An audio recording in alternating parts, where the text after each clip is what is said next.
se lever, est venu se mettre sur la route et puis dit, bon, moi, je m'exprime, je marche. Mais il y a des conditions. Parce que l'espace public, c'est un espace qui appartient à tout le monde. Donc, on ne peut pas se permettre certaines choses. Alors, donc, c'est dans ce sens que la liberté de manifester est un droit fondamental. Et qu'est-ce que c'est que donc la manifestation? Manifester, c'est un droit qui peut se définir comme une réunion qui est organisée. Elle prend souvent la forme d'un cortège qui se déplace. C'est l'expression achevée, comme on le dit, de la démocratie. Elle constitue un moyen de pression à l'égard du pouvoir politique. Il existe plusieurs types de manifestations. La manifestation de soutien soit à une cause nationale ou internationale.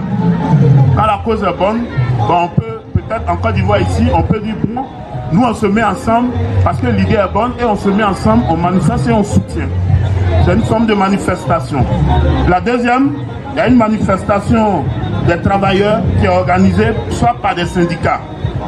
Il y a aussi la manifestation politique qui est organisée par des partis politiques, dont des associations militantes, des ONG, des services civils, et dont la particularité, c'est ce thème qui fait partie de notre prestation du jour.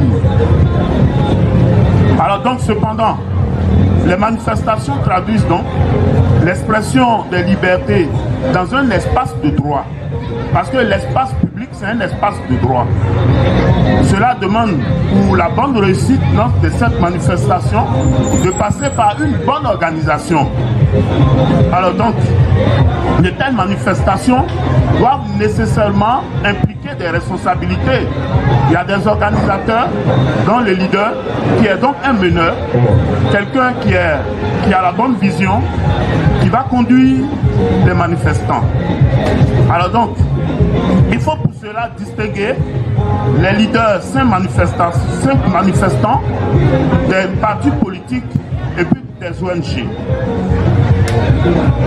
Comme on parle de leader, le leader en général, comme j'ai dit, c'est celui qui, par son statut, a une implication fondamentale dans la tenue de la manifestation.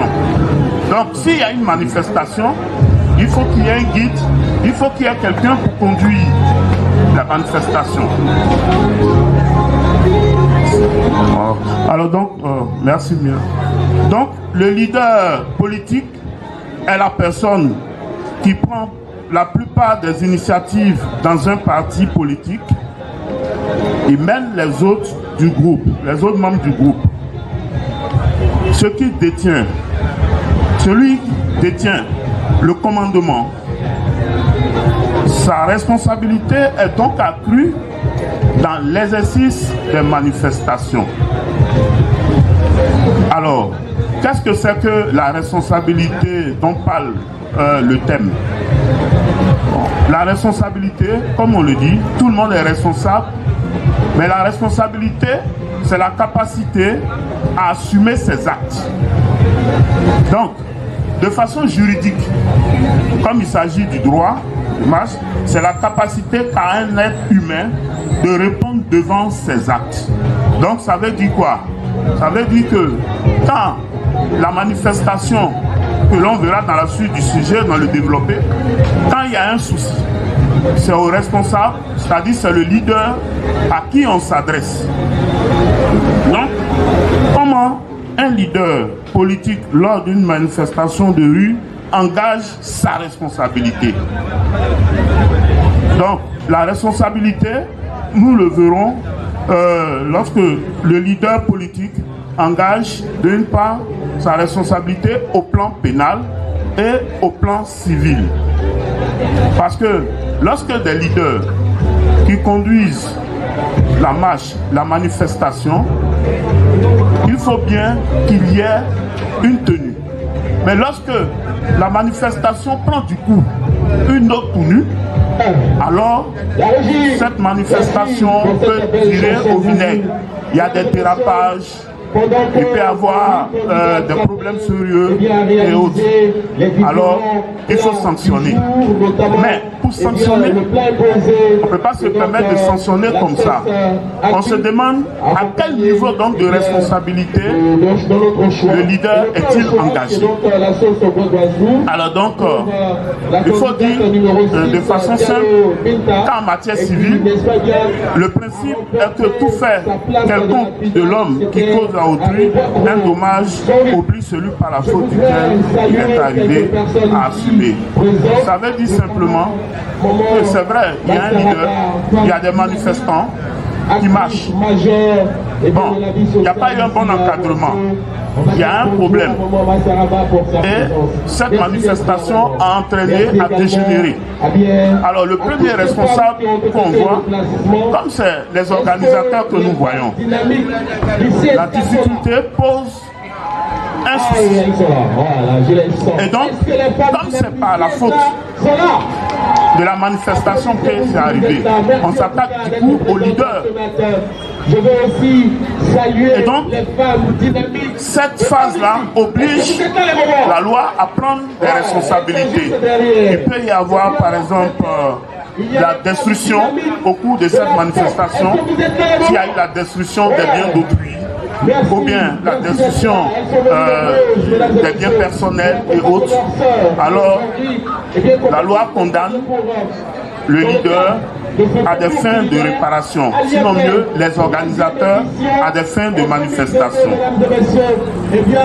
ou réparation. Donc, pour cela, on demande, par exemple, la loi prévoit de dédommager le propriétaire du bien par le paiement des dommages et intérêts. Et aussi, il y a des mesures de sûreté, c'est-à-dire les mesures de sûreté, c'est-à-dire des peines qui sont privatives de liberté. Donc, le leader, quand sa responsabilité est engagée au plan pénal, il peut se voir du coup retirer certains privilèges. Voilà. Donc, par exemple, la confiscation ou la privation de ses droits civiques. On même demande l'interdiction de sortir de la maison comme une punition. Voilà. Maintenant, la responsabilité n'est pas aussi au plan civil. Il y a aussi le plan pénal qui est là.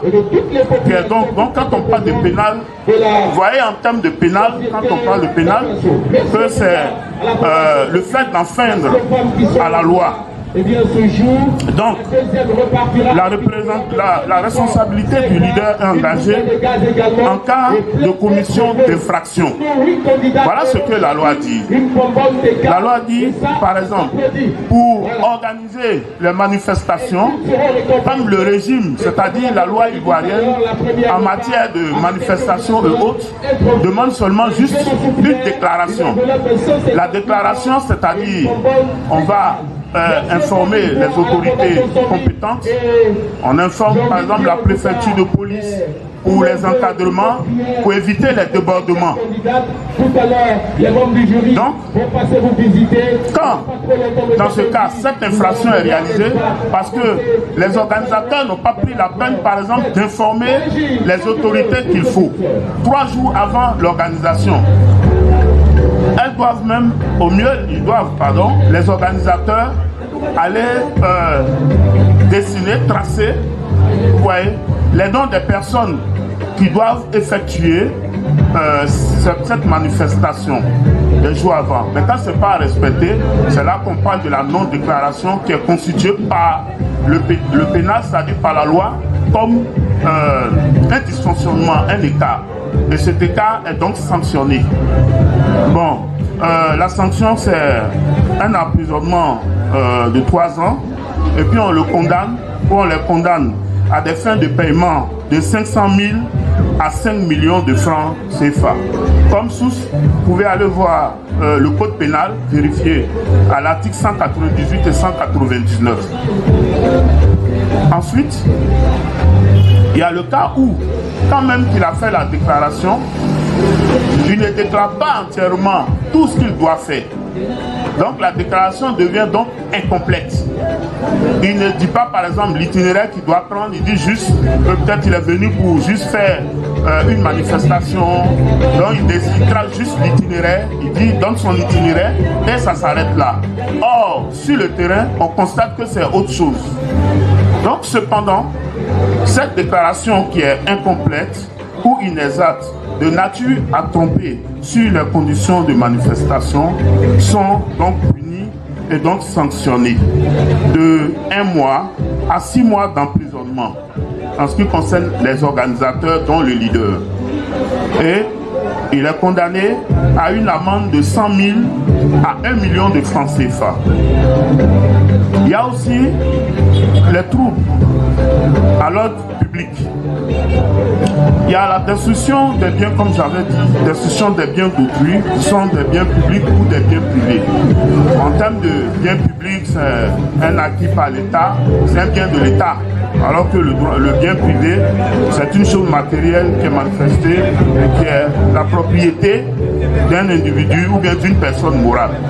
Donc en somme, pour résumer, il faut dire en sorte que la responsabilité du leader politique est une responsabilité donc, qui se situe à 2 niveaux.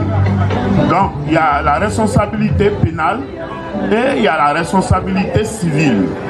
Il faut entendre par là. Voilà un peu comment au niveau de la manifestation, qui est donc un droit pour tout citoyen, puisque la déclaration des droits de l'homme le prévoit, aussi bien les lois. Donc, en Côte d'Ivoire, pour manifester, vous n'avez pas besoin d'aller faire une formalité en tant que telle.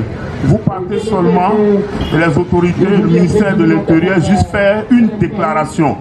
Il y a une déclaration à faire, mais cette déclaration, à la suite de cette déclaration, vous devez aussi faire des formalités, telles qu'informer les itinéraires, parce qu'à ce moment, comme c'est un espace public où les gens doivent manifester, c'est un passage, tout le monde passe, il y a des véhicules, il y a la circulation.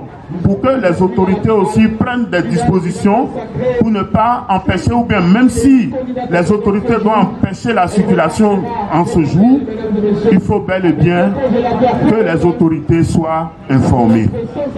Voilà. Mais maintenant, quand il y a une manifestation, nous savons que la manifestation, comme je l'ai dit dans le développé, que c'est un droit civique, c'est un droit fondamental dont vous pouvez jouir. Mais ça ne se fait pas comme ça. Il faut des procédures que j'ai citées.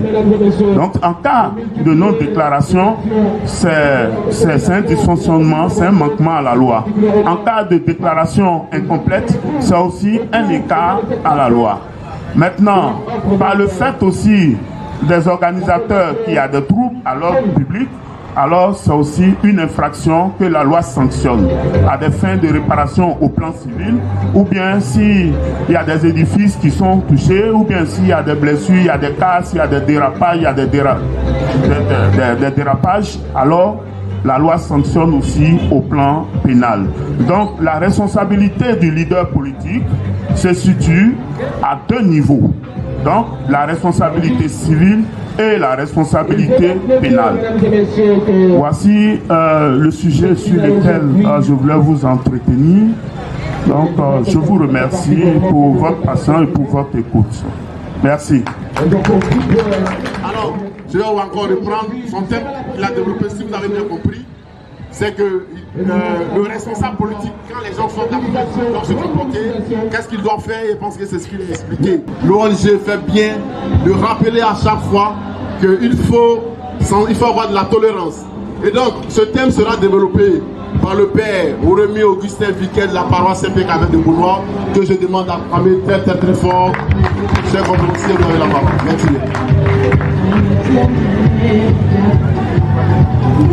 Je dis merci beaucoup à l'ONG OUSS pour l'invitation pour ce thème qui m'a été confié tolérance politique et religieuse pour bâtir une nation forte et souveraine.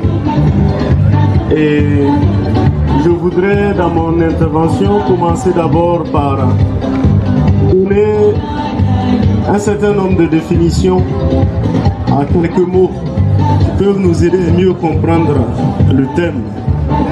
Et je voudrais commencer par le mot politique.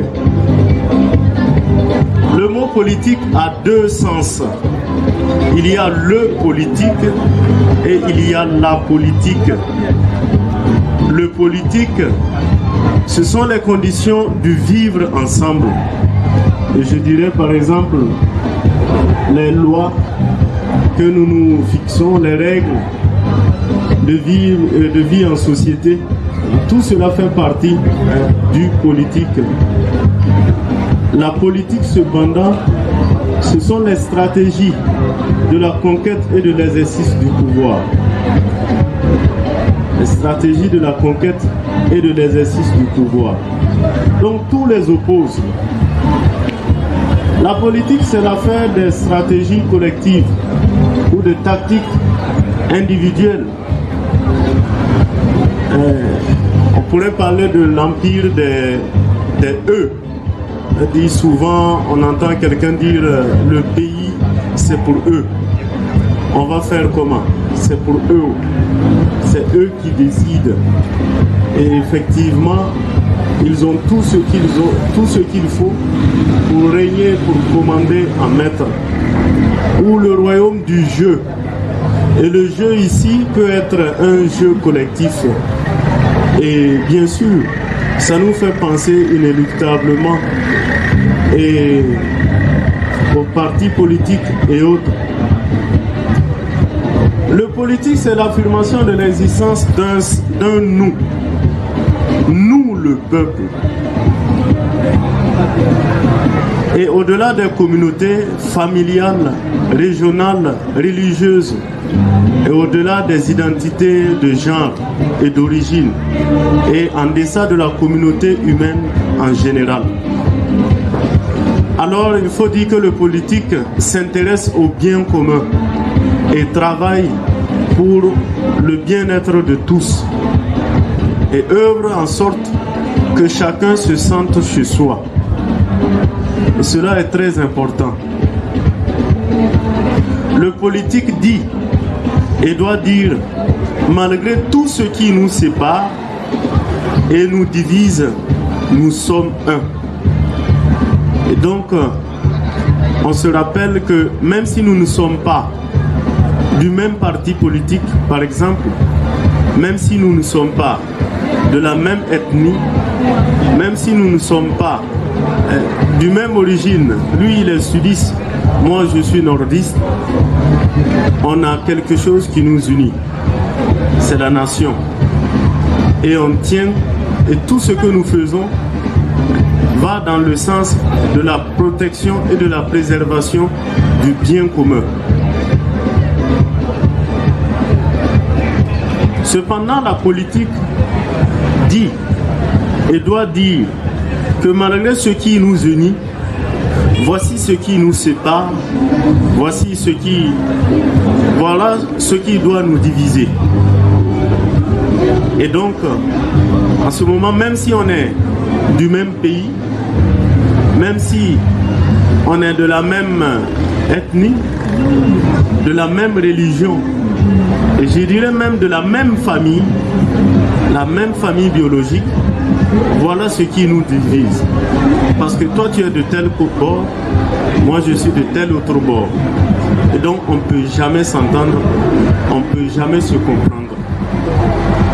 Or, lorsqu'on parle de la tolérance, la notion de tolérance prend en compte l'autre tel qu'il est. Ça veut dire que je connais déjà l'autre, je sais ce qu'il est, je connais ce qu'il fait, ce qu'il y a comme différence fondamentale entre lui et moi, mais néanmoins, je l'accepte tel qu'il est. Je ne mets pas de barrière, je ne laisse pas grandir les différentes barrières qui peuvent se trouver entre nous. Non, parce que nous sommes un. Et j'allais dire que la tolérance donc rejoint le politique, parce qu'en ce moment, on est prêt à vivre dans la paix et la quiétude avec l'autre. On l'accepte malgré ses différences. Et cela me fait penser aussi à nos différentes religions. Et je pense que dans nos religions, on devrait pratiquer le politique.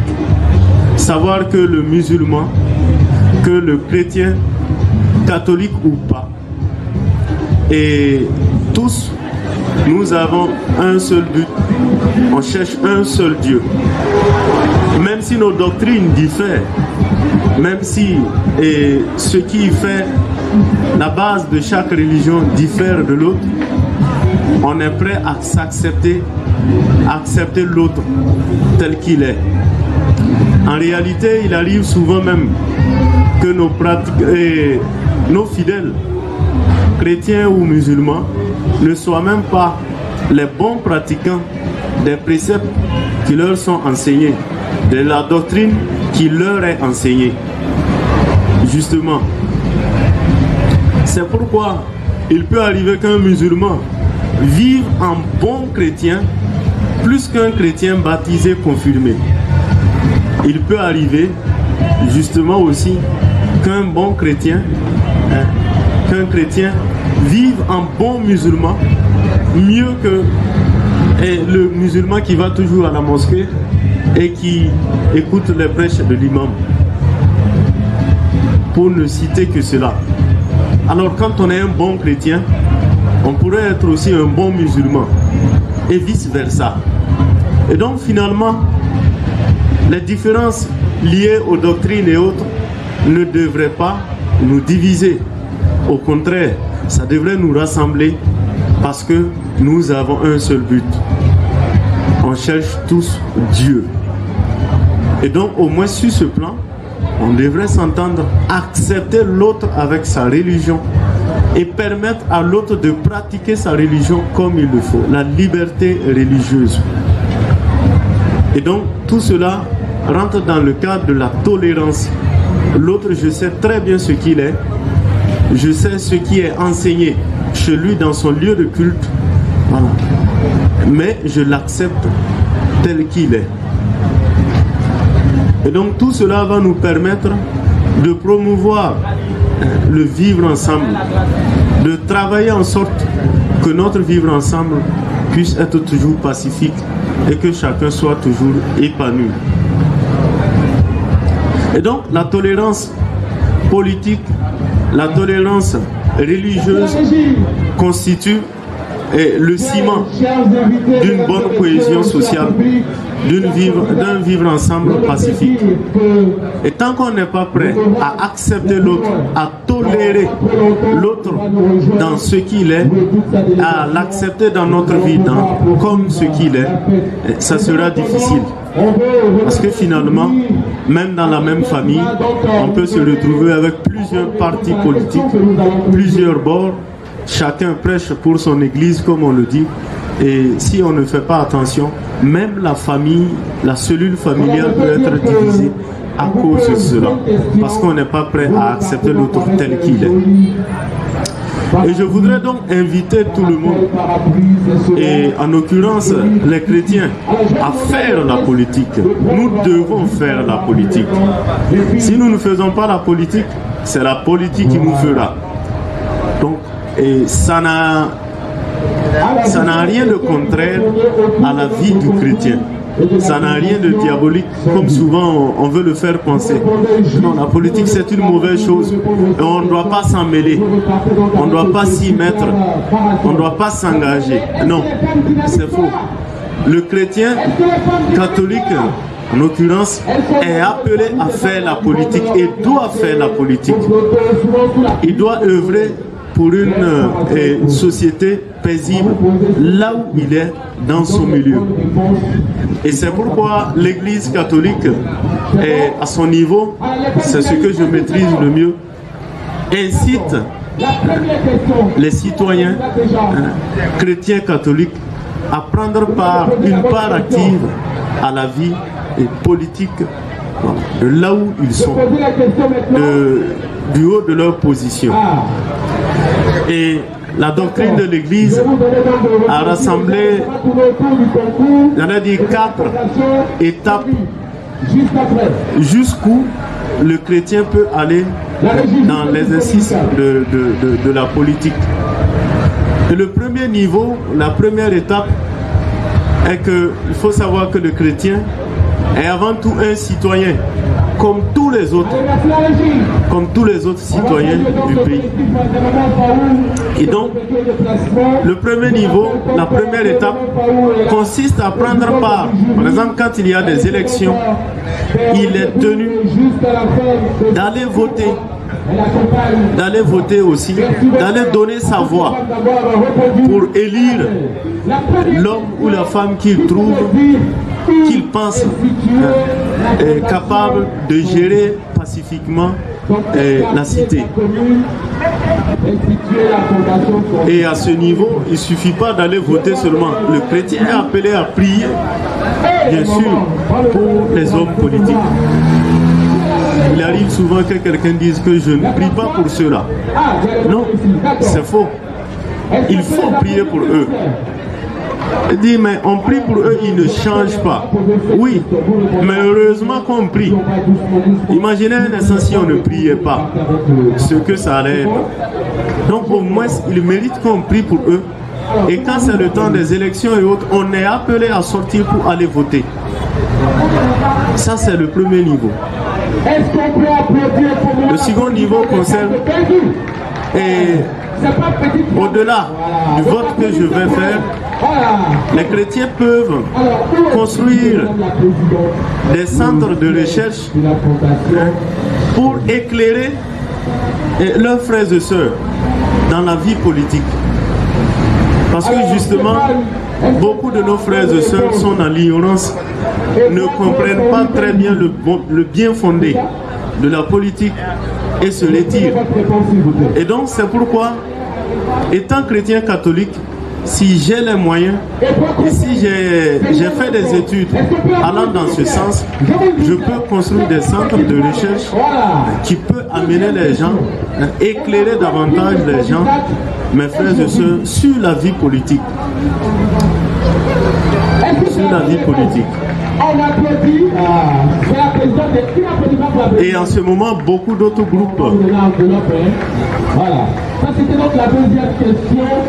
En ce moment, on pourrait former des groupes, former des associations qui vont œuvrer pour la paix, des ONG. Et j'allais dire que ce que par exemple l'OISS fait, c'est digne du chrétien. C'est le chrétien qui le fait. Le chrétien peut le faire et il doit le faire. Et ça permet justement d'éclairer les uns et les autres qui ne comprennent pas. Ce que l'animateur disait au début, malgré les efforts qui sont faits, certaines personnes ne sont pas encore au parfum, ils ne comprennent pas. Ça fait que bon, ils jouent au sourd et ne veulent pas avancer. Ils créent des troubles et autres, tout ça. Donc, avec des organes, des groupes comme l'OISS, ça permet d'éveiller les consciences et autres. Donc, ça fait partie de la vie du chrétien aussi. C'est une façon pour nous de montrer qu'on est croyant.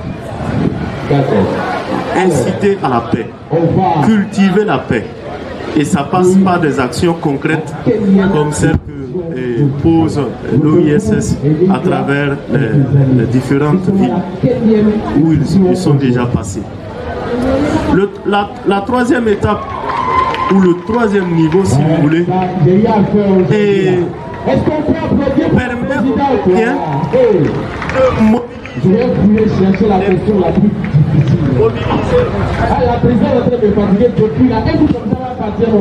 de mobiliser leurs frères et sœurs pour une marche. Les chrétiens catholiques peuvent le faire. Mobiliser les gens pour marcher par exemple pour la paix. Et marcher contre la vie. Le chrétien catholique peut le faire.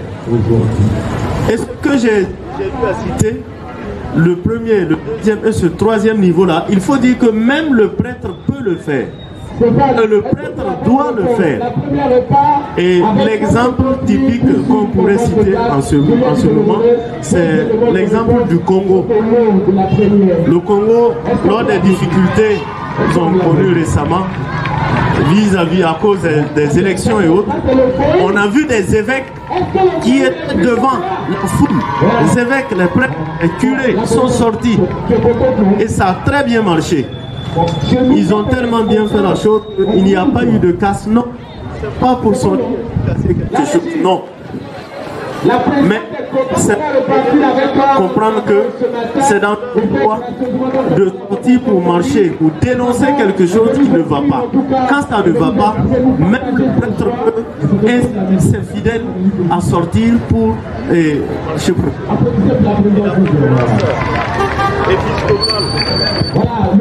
la conférence épiscopale congolaise l'a bel et bien compris et ils ont fait des marches pour pouvoir ramener les dirigeants à l'ordre. Et effectivement, ça a bel et bien marché. Et en ce sens, le Congo constitue un exemple pour chacun de nous. Chacun de nous. Donc, ça ne veut pas dire que les prêtres, les dirigeants doivent se mettre à l'écart quand on parle de politique. Non, on doit toucher dedans et on doit éclairer le peuple. Parce que ce sont des leaders, d'opinion, ce sont des gens qui peuvent aussi aider leurs frères et sœurs à comprendre mieux le et puis bien fondé de la politique qui est une nécessité pour nos sociétés. Il nous faut des dirigeants, mais ces dirigeants, il faut les canaliser. Donc on gagnerait à avoir des dirigeants pratiquant leur religion comme il le faut, qu'ils soient musulmans, qu'ils soient chrétiens catholiques, qu'ils soient chrétiens de je ne sais quelle église. Si nos dirigeants sont pétris dans leur foi, c'est sûr que beaucoup de choses peuvent changer.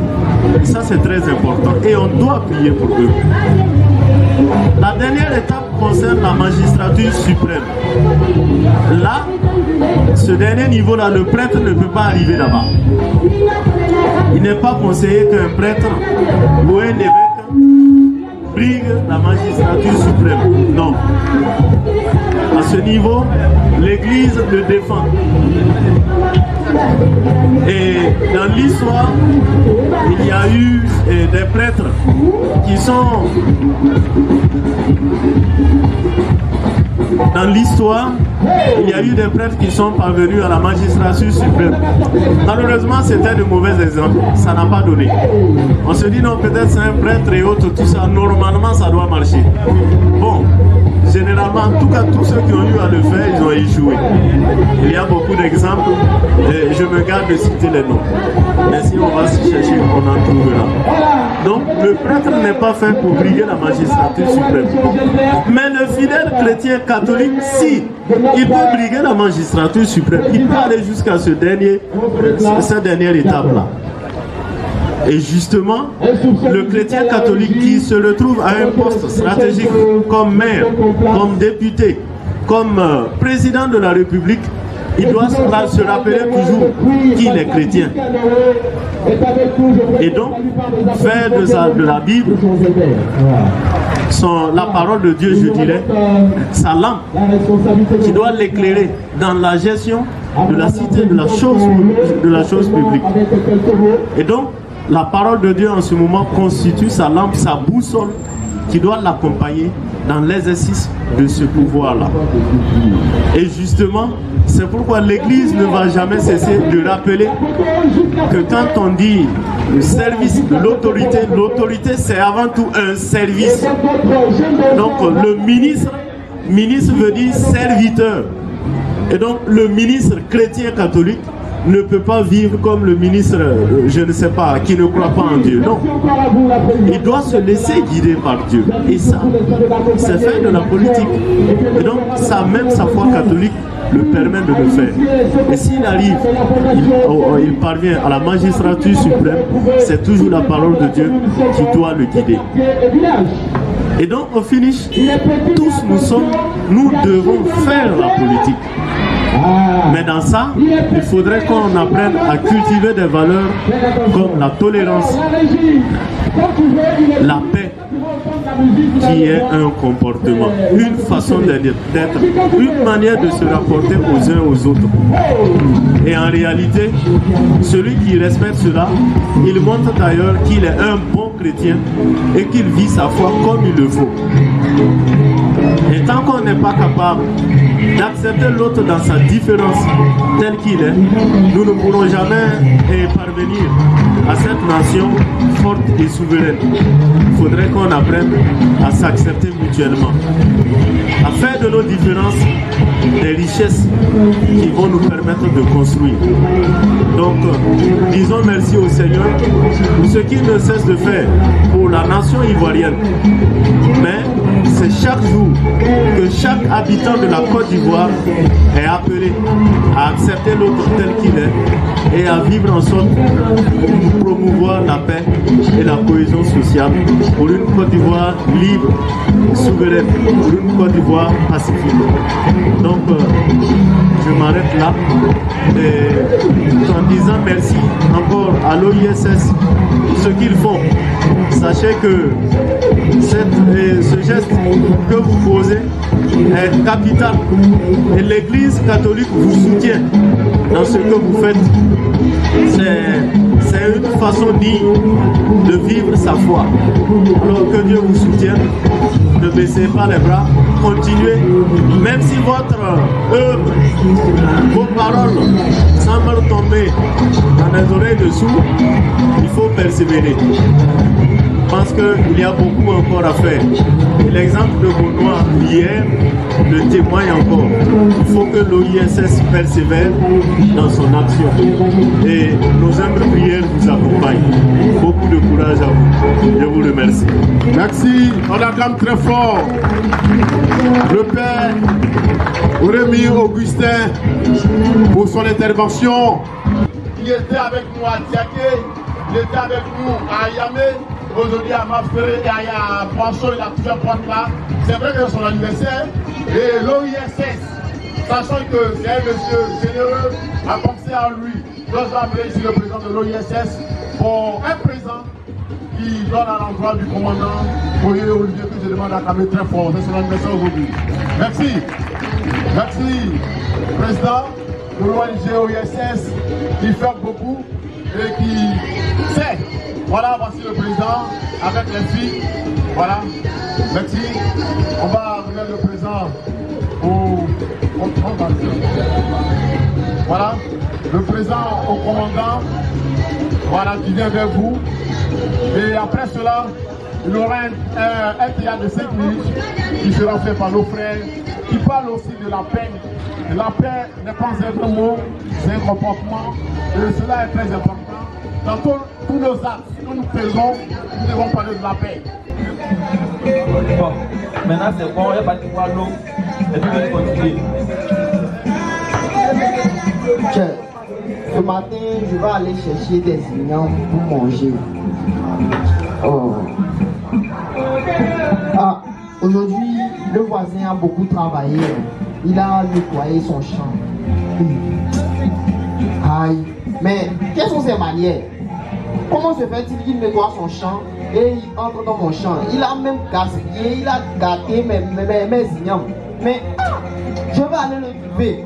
Je dis, voisin, mais quelles sont ses manières? Je m'en fous de ton avis, j'en ai dormi, on n'a pas dormi.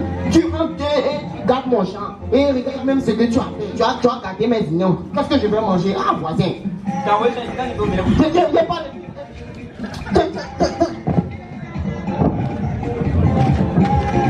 Papa, tu as vu le voisin? Qu'est-ce qui s'est passé? Il a gâté mes signaux, et il m'a même frappé. Il t'a frappé. Touche un peu. Voilà, je vais lui montrer ce qu'on fait avec. Je vais lui montrer. J'ai frappé 3,4 personnes. 3,4 personnes parce que j'ai carré une grossesse. Il est où? Ok, alors là-bas, alors.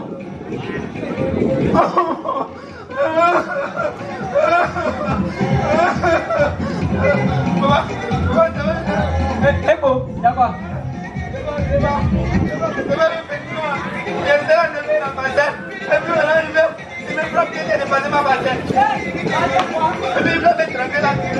Est-ce qu'il me connaît? C'est moi qui suis Rambo. C'est clair que le ciel. T'as vu, c'est ça, il l'a tué.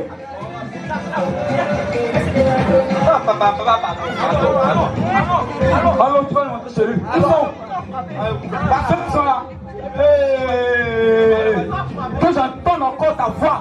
Si tu as crié sur mon fils encore, et si tu l'as frappé, je vais frapper vous deux. Attends, pas ta laisser. Je vais les faire. Laisse-moi. Je vais les frapper. Attends. On va les frapper. On va les montrer chez le roi. Tu as dit chez le roi, non? On va aller chez le roi. Tu vas aller voir.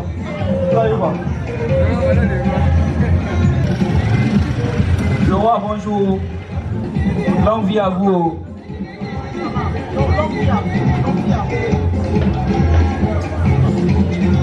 Tu vas aller voir.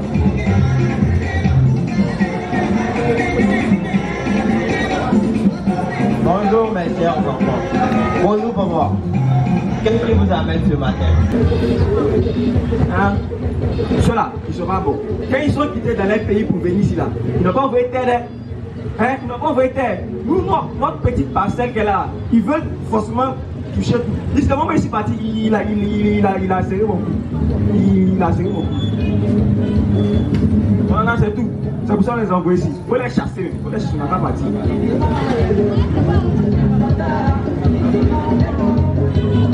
Ok. J'ai bien compris tout ce que vous m'avez dit. Mais vous savez, nous sommes en Côte d'Ivoire. Un magnifique pays. On peut dire que la Côte d'Ivoire est un pays accueillant, un pays d'entente, un pays de paix.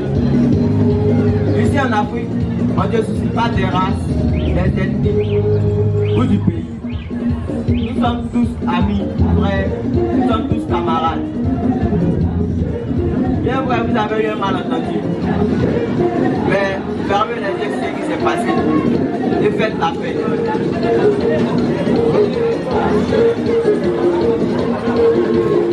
Ah, non, après les plaies là. Non, il n'est pas bon, il n'est pas bon. Ils ne sont pas bons même. Pourquoi ils me m'étrangler?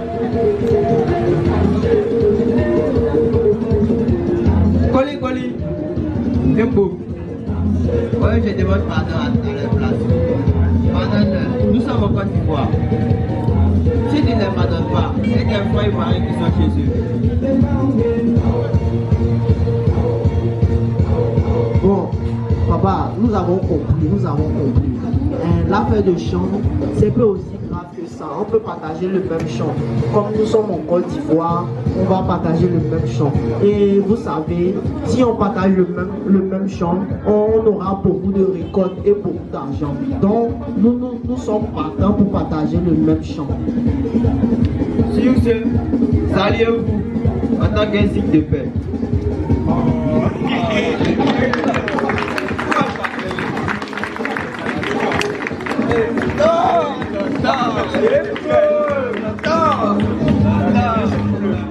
Le chef d'escadron Cognier, le commandant de compagnie de la mairie à Boisson. Pour juste avoir une nouvelle, le commandant de compagnie, c'est le chef des CB. Pour qu'on puisse se comprendre facilement. Avant de commencer, je tenais à dire merci à TAP, merci à l'ONG OIS pour cette belle surprise. À m'offrant ce gros cadeau à ce jour spécial, a dit vraiment même je l'avais un peu oublié. Tellement les occupations sont trop. Président, merci beaucoup. Je suis là au nom du commandant supérieur de gendarmerie nationale, le général de corps d'armée Alexandre Napalo Touré, qui a été instruit par le ministre d'État pour que l'officier supérieur puisse participer à cette conférence. Et c'est à cet effet que j'ai été désigné. Ils l'ont dit tout à l'heure, depuis Antiaké, à Yamé, on est ensemble, on suit la caravane. Et donc, à leur nom, je leur dis merci à l'ONG pour ce acte citoyen qu'elle pose, parce qu'on pense que ça n'a pas de portée, mais il y a sa portée qui est vraiment importante. Le thème du jour, il a dit comment préserver les biens et les personnes lors des manifestations. C'est un thème d'actualité. Ce thème sera aussi toujours d'actualité parce qu'à chaque jour, il y a une manifestation. Et donc, nous allons l'aborder en 3 points.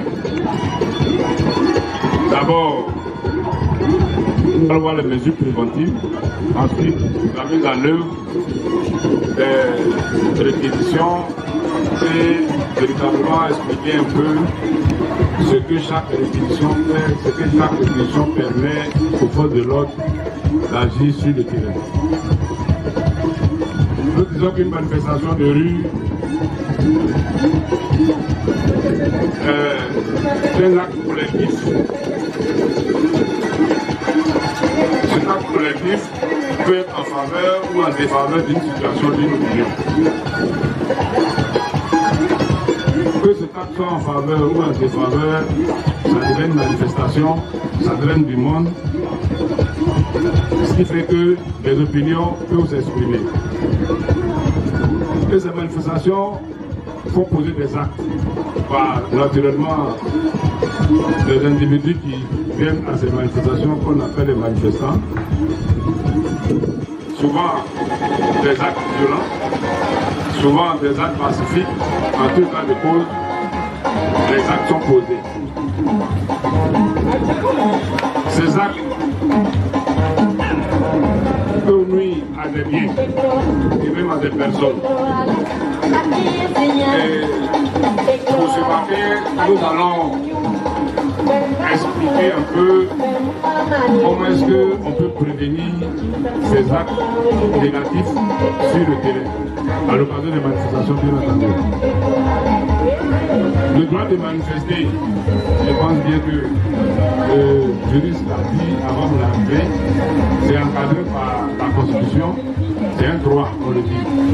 Mais dans ce droit, il y a des devoirs. Et donc, comment protéger ou mettre à l'abri les biens des personnes et ces personnes elles-mêmes, comment sécuriser leur vie. Lors des manifestations, je pense qu'à ce niveau, nous allons dresser le tableau des actions préventives. À l'annonce d'une manifestation, il y a des informations qui circulent. D'abord, celui qui organise la manifestation suit le processus, la procédure jusqu'à autorisation. Je pense bien que ça a été expliqué. Dès que la manifestation est autorisée, les organisateurs saisissent les forces de l'ordre, la mairie ou la police, selon. Et donc, les forces de l'ordre étant saisies, elles aussi, elles prennent des dispositions. Avant la manifestation, il y a du travail qui est fait. Nous entretenons avec les organisateurs, on voit leurs attentes, on cherche à savoir ils attendent combien de personnes, parce que généralement pour des questions de finances, l'organisateur attend peut-être 5000 personnes et il vient voir le CEDO ou le commissaire, il y a besoin de 2 éléments. 2 éléments pour 5000 personnes, naturellement ça ne va pas. Et donc cette réunion permettra aux forces de l'ordre d'évaluer un peu le personnel attendu pour ces manifestations, d'évaluer les risques de cette manifestation, parce que chaque manifestation a son caractère spécial. Il y a des manifestations pour destituer un chef de quartier par exemple. Une telle manifestation n'aura pas la même ampleur que l'organisation d'une fête d'anniversaire, je vous crois au mot. Donc, en fonction de l'impact que cette manifestation peut causer sur l'environnement, sur la population, les dispositions sont prises par les forces de l'ordre. Parce qu'au final, c'est de préserver coûte que coûte les personnes qui le viennent. Quand il y a une manifestation, il y a toujours des zones de sécurité qu'on délimite, où ceux qui viennent à la manifestation, qui ont des véhicules, qui ont des engins, un parc sur lequel le mec qui est sous la surveillance des forces de l'ordre. Ça, c'est au niveau pratique. Mais du chemin de domicile jusqu'au lieu de la manifestation, il peut y avoir des situations où ces 9 personnels citoyens qui viennent assister sont agressés. Comme je le dis, généralement on voit ça dans les manifestations politiques. Je suis du parti X, je ne suis pas du parti Y. En fonction de la couleur de mon habit, on m'attribue un parti. Et ça, c'est en Côte d'Ivoire. Et donc, quand on traverse, en fonction de l'habit que le citoyen a porté, il y a des rues qu'il ne peut pas emprunter dans la ville. Il faut le sécuriser. Jusqu'à ce qu'il arrive à bon port. Pendant la manifestation, pour sécuriser ceux qui sont venus faire la manifestation et ceux qui ne font pas la manifestation qui sont derrière. Mais après la manifestation, il est bon et il est recommandé de sécuriser le retour des manifestants. C'est en cela que souvent, parce que les forces de l'ordre ont pu canaliser le départ et le site, comme les adversaires n'ont pu rien faire, ils ne déportent pas, ils attendent le retour des manifestants. Et généralement, quand on finit, en venant, on vient peut-être à l'heure, parce que la manifestation commence à 20h, bien à 10h. Mais en retournant, on ne retourne pas ensemble.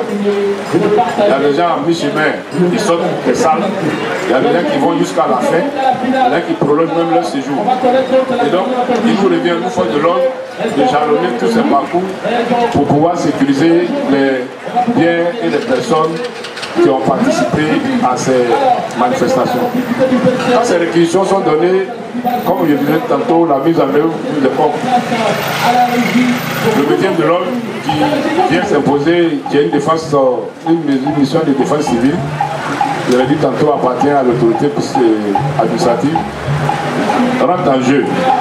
Et à la matière, c'est ce que nous faisons quand on est en école, on est formé pour ça. Généralement, on trouve que les forces de l'ordre ne réagissent pas vite, mais on le dit souvent, celui qui sait qu'il a la force ne donne pas le premier coup de poing. On dit force reste à la loi. Donc, nous on observe, on prévient, on parle, on discute. Souvent, la population ne comprend pas ce qu'on fait, mais l'usage de la force vient en dernier recours. L'usage de la force vient en dernier recours. Notre mission principale, ce n'est pas pour descendre sur le terrain et puis commencer à gazer. Non. On descend pour encadrer les manifestations.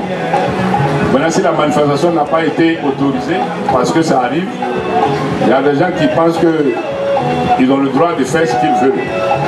Ils adressent un courrier à M. le maire ou bien à M. le sous-préfet qui répond par la négation, en négatif du moins. Il dit votre manifestation n'est pas autorisée. Normalement, quand l'autorité te dit ça, tu soussois à la manifestation. Mais ce qu'on a l'habitude de voir, le sous-préfet a dit non. Mais eux, les organisateurs, ça va se réorganiser là-bas pour dire demain, on va le faire. En ce moment, nous sommes là, nous sommes les forces de l'ordre. Dès lors que l'autorité qui est responsable de l'ordre dit d'annuler la manifestation, nous avons pour mission de venir mettre fin à la manifestation. Voilà. Et quand vous êtes manifestement ancré dans cette défiance, généralement on vous cueille à domicile. Pour ne même pas avoir à réprimer les manifestations sur le terrain, on vous invite souvent au bureau, on vous le notifie clairement que le sous-préfet a refusé votre manifestation. Généralement, il y a des gens qui disent commandant, on a compris, mais nous on va faire. On a déjà mobilisé tout le monde, on va faire. En ce moment, tu défies l'autre. Tu es soumis aux exigences de la loi. Il peut y avoir des problèmes. Dans le pays, il peut y avoir des problèmes. Aujourd'hui, on parle de la vie chère. C'est un problème, c'est un fardeau. parler du problème de l'insécurité, c'est un fardeau. On peut parler du problème de la CEI, c'est un fardeau, Mais tant qu'il n'y a pas la bichette, il n'y aura jamais le feu. Et la bichette, c'est comme on dit sauter. Et quand on sort, c'est pour aller casser. On met le feu dans le pays. Nous sommes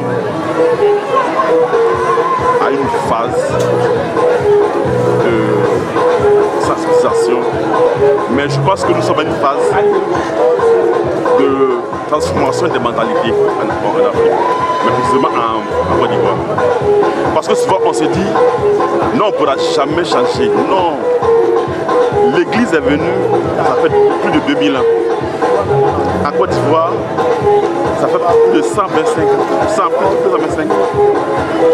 Mais qu'est-ce que véritablement la foi fait dans nos sociétés? Qu'est-ce que l'islam fait dans nos sociétés? Si nous, en tant que chrétiens, en tant que musulmans, nous nous contentons d'aller dans l'église et mosquée, puis nous arrêter à Allah, ça veut dire que l'église ne répond pas véritablement aux questions de la société. Et c'est ça que nous voulons véritablement faire changer dans notre pays. Pour que l'église prenne sa place, toute sa place, que la foi, la religion prenne toute sa place dans la société africaine.